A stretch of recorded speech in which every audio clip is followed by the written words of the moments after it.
Lalaki ang anak nyo. Lalaki po't malaki ang ulo. Nariyan na ba si Pepe? Senyorito Pepe, huwag mo kami din sa Nay! Nay! Sige, pagtawanan niyo ako ngayon. Balang araw makikita niyo ang monumento ko sa iba't ibang bahagi ng kapuluang ito. Monumento? Sinong gagawa ng monumento? Kayong mga Indio ay makasalanan, mga immoral, mga damar! Sadyang may mga pangyayari sa bundok na yan na hindi madaling paniwalaan. Subalit ayon sa alamat, mayroon daw mga higante na may mahabang balbas na nangunguha ng mga bata. Halika na sa taas. Hinahanap na ng mga tauhan natin si Pepe. Halika na. Baka nakakita lang siya ng nakalaro o nakakita siya ng insekto o hayop. Alam mo naman yun. Baka naman nakatulog sa daan. Nakatulog?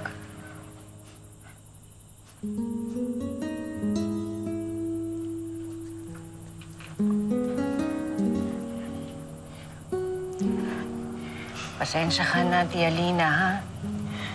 Napagtaasan kita ng boses. Wala pong ano man niya, senyora.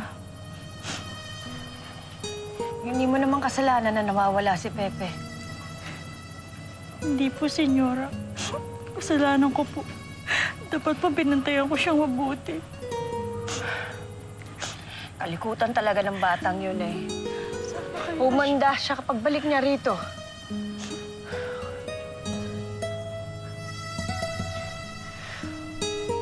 Inay! Nay! Pepe! Bakit ba nang galing, anak, ha? Nag-alala ako sa'yo. Salamat sa Diyos, nandito ka na. Inay! Pasensya na po kayo sa ginawa ko. Naligaw lang po ako sa gubat. Hindi ko po sinasadyang matakot kayo para sa akin. Inay. Masyano, paano mo nakita ang kapatid mo? Galing po kami sa pangaso ng mga kaibigan ko. May natanam akong bata na akala ko naliligaw. Ay, nakala, si Pepe pala yun. Halina kayo. Kadumi-dumi mo.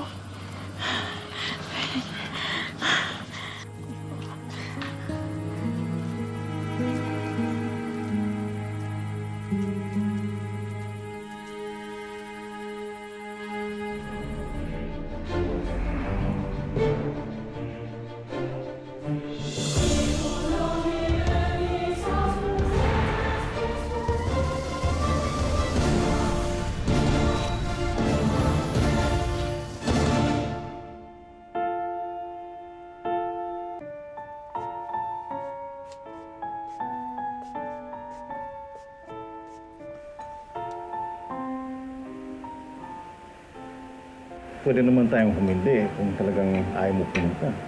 Sabihin natin na nagkasakit ang isa sa mga bata. Hindi tayo pwedeng hindi pumunta, Kikoy. Tradisyon ng salo-salo kila Kuya Jose kapag panahon ng Pasko, baka kung anong isipin nila. Oo. Siyempre, naandun na naman ang mga Monteverde. Yung mga Kastilang katulad nila sa tingin nila, sila ang mga hari sa kapulong ito. Sila naman talaga ang mga hari, hindi ba? Yung pinaka-ayoko yung makikipag-ngitian kasi mga taong ayaw mo. Papakitang tao. Ayaw mo rin yun, di ba? Huwag mo na lang masyadong nakihan ng iyong ito. Pero hindi lang yan, Lolay. Parang nararamdaman ko na mainit sa atin ang mga Monteverde. Bakit? Wala naman tayong ginagawa sa kanila. Direktamente, wala. Pero katulad ng maraming Kastila sa Pilipinas, natatakot sila na umulad ng ating buhay. Natatakot sila na mapantay ng mga tulad nating katutubo ang kalagayan nila sa buhay. Delikado yan, Lolay. Tandaan mo yan.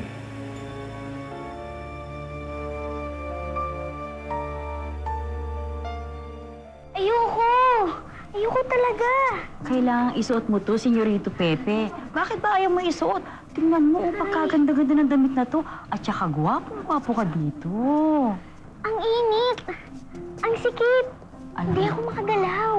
Ay na, ako nakakita ng ganito kagandang damit. Kung gusto mo, Tia Lina, edi ikaw na lang magsuot. Aba, masungit. Alam mo, huwag kang maabundo. Alam mo ba, napakaganda ng pupuntahan nyo. May kantahan, may sayawan, at napakaganda ng binyan. Yung bayan na napakaganda niyan. Para sa akin, mas maganda ang Kalamba. Mas maganda rito. Doon, hindi masaya. Eh, Handa na ba kayo? ay, Lalakad na. opo, senyorita. O Pepe, nainsayo mo na yung kanta mo? Pepe. Pepe naman. Parinig mo sa amin yung kanta mo. Ayoko. Kuya, sinabi ko na ayoko kumanta. Bakit yung ba ako pinipilit? Kay nanay ka magpaliwanag. Ako, kuya, gusto mo po ba makita ang sayaw ko? Oo naman, Josefa. Pakitaan mo nga kami.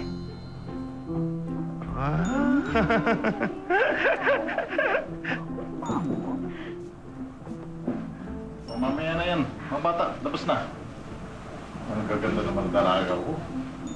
Ako po ba, Itay? Dalaga na? Dalagang dalaga, Maria. Oli na kayo. Tinihintay na tayo ng Tio Jose ninyo. Ayun na kayo. Pepe, sige na.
Isa lang ang problema ko sa kapuluang ito.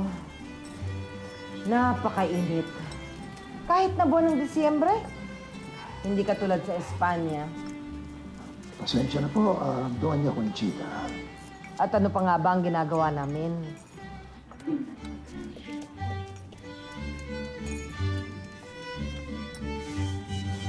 Mabuti na lamang nandito tayo sa Binyan. Ang pinakamaunlad na bayan dito sa Katinmugang Luzon. Pero sana naman, huwag nating kalimutan ang Kalamba sapagkat napakabilis ng asenso ng bayan na yan. Yung pamilya ng kapatid ko ay inquilino sa mga asyenda ng mga Dominikano. Napakabilis ng pag-unlad. Nabalitaan ko na ang tungkol sa iyong kapatid, Don Alberto. Lolay ang pangalan niya, hindi ba?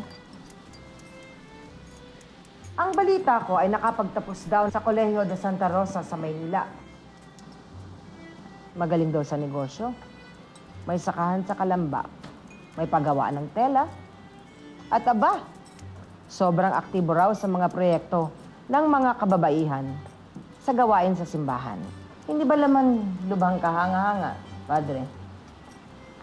Kahanga-hanga nga ang isang Indiong babae niyan. Darating din pa sila rito. Pasigurado po at darating sila. Ayan na po, darating na.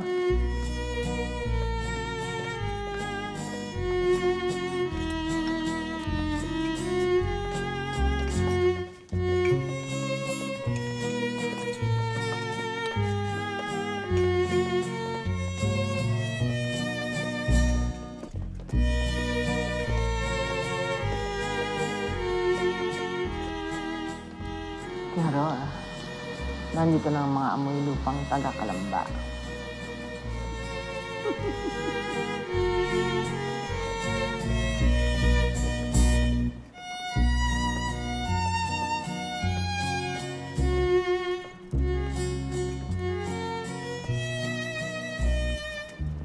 Palayan ka.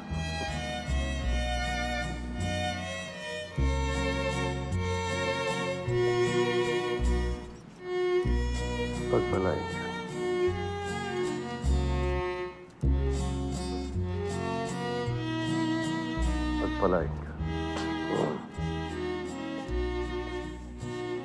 At ngayon, ang pinakamahalagang bahagi ng araw na ito, ang awitan ng mga bata.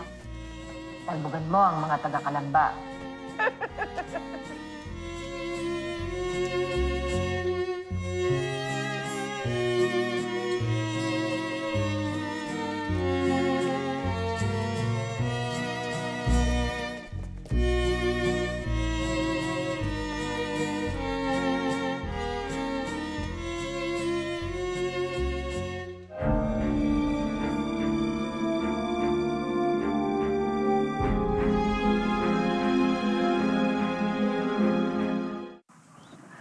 Pepe, nakakain ka ba ng maigi? Ito nung pinakihintay mo sandali. Ayaw! Simulan na natin ang ating kasiyahan mula kay Benchito Monteverde. Senyor, por favor.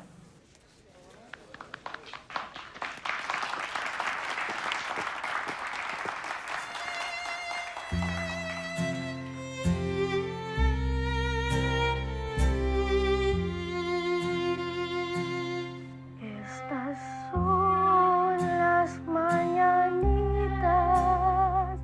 que cantaba el rey David. Hoy por ser día de tu santo, te los cantamos aquí.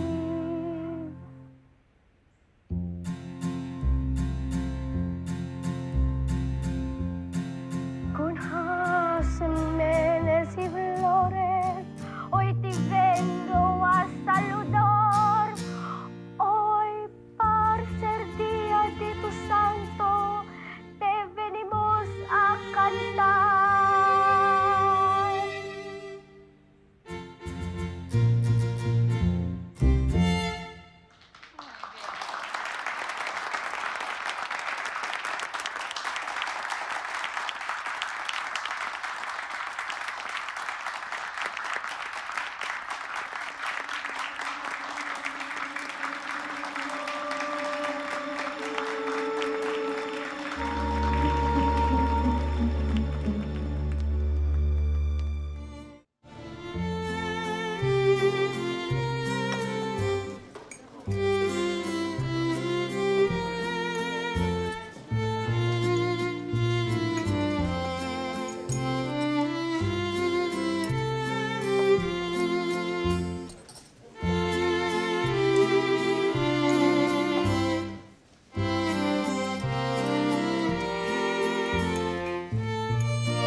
Ang susunod na magtatanghal, ang pambato ng Kalamba, Jose Mercado.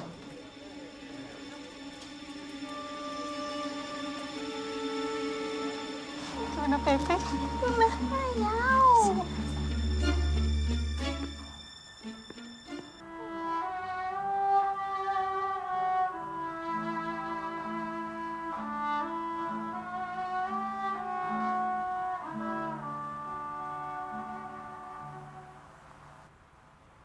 Pasteros a Belén, vamos por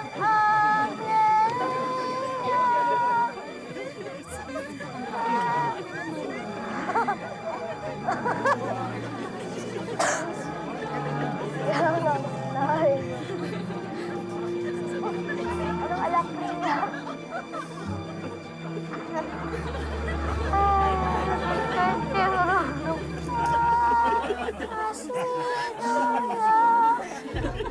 Por Diyos, por Santo! Patigilin ang batang yan!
ka na pinilit kitang kumanta.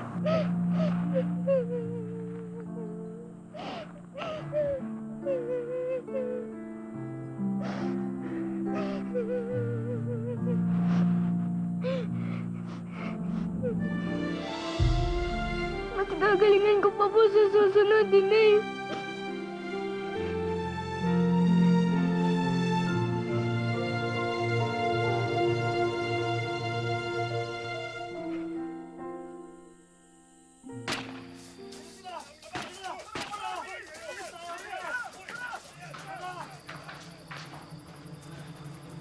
Anong nangyayari dito? May mga taong labas po. Pumasok sa bahay? Hindi po, dumalang sa bukid. Dumaan lang pala eh.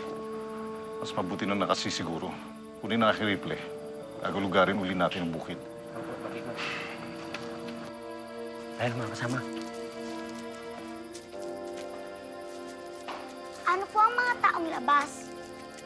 Mga taong labas ay mga kaaway ng gobyerno. Mga tulisan, mga nakatira sa bundok. Bakit ayaw po nilang gobyerno? Hindi na kayo. Masok na tayo.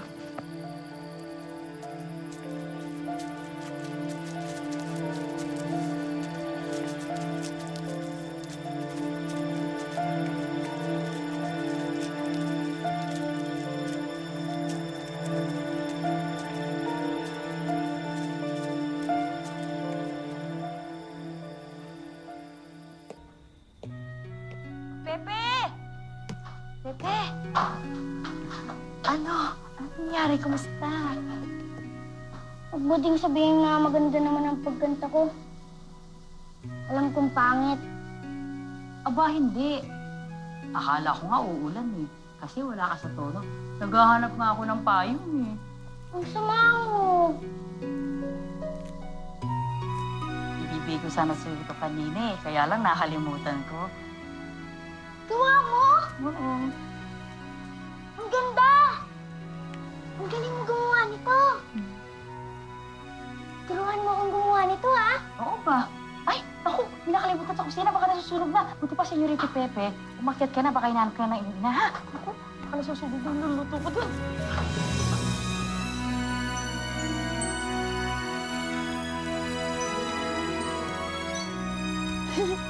Ang ganda. Ang galing. Ang ganito, ah.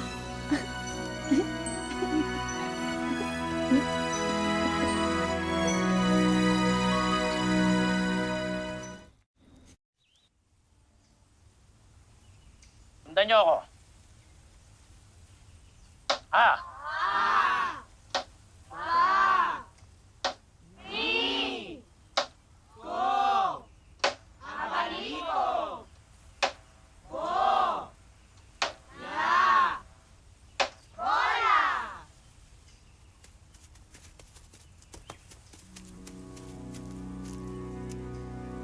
Aha! Di ba sinabi mo na hindi pwedeng nahuhuli sa pagpasok sa aking klase? Labas ang kamay! Labas! Babaw ang palad.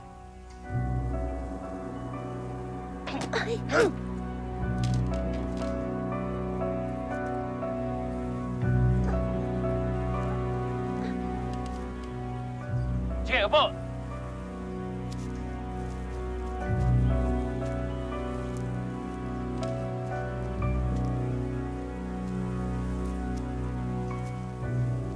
Ginawa niyo ba ang mga taktang aralin? Opo. Sigurado kayo? Titingnan ko isa-isa yan. Lahat kayo? Sige, buksan niyo sa pahina 11.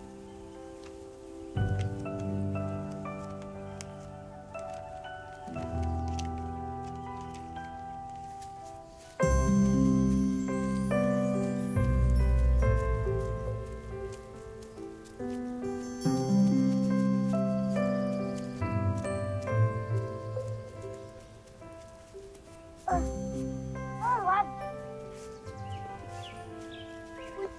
Wag. Huwag mong hilahin. Masisira. Kukunin ko. Ay, hawak mo sa bal.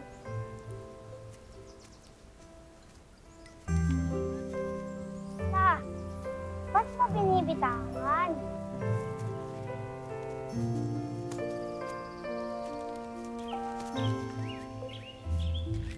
Maraming salamat. Kung nga pala si Lucas. Ako si Pepe. Jose Mercado. Senyorito Jose Mercado. Ikaw mangawat ng palaban, di ba? Sila tumatawa. Wala. Basta, malis na tayo dito. Tara. Saan ka pupunta? Uwi na kami. Sandali lang. Kung naalala ko, magaling kang kumanta. Sige nga, kantahan mo nga kami. Sige nga. Hindi ako marunong kumanta. Eh, di malas mo. Ayoko ng gulo. Tikman mo ito! Itong pitong indio! Ang problema ng mag-asawa ay para sa mag-asawa lang. Hindi magandang pakialamera. Kahit kapatid mo pa. Yan ang nangyayari sa mga Indyo nagmamarunong. Mga letra sa papel na isinulat, aking mga saloobin na pinubuhat, habang lumulusong sa kumunoy at maiahon na bayan nag-arang sa apoy.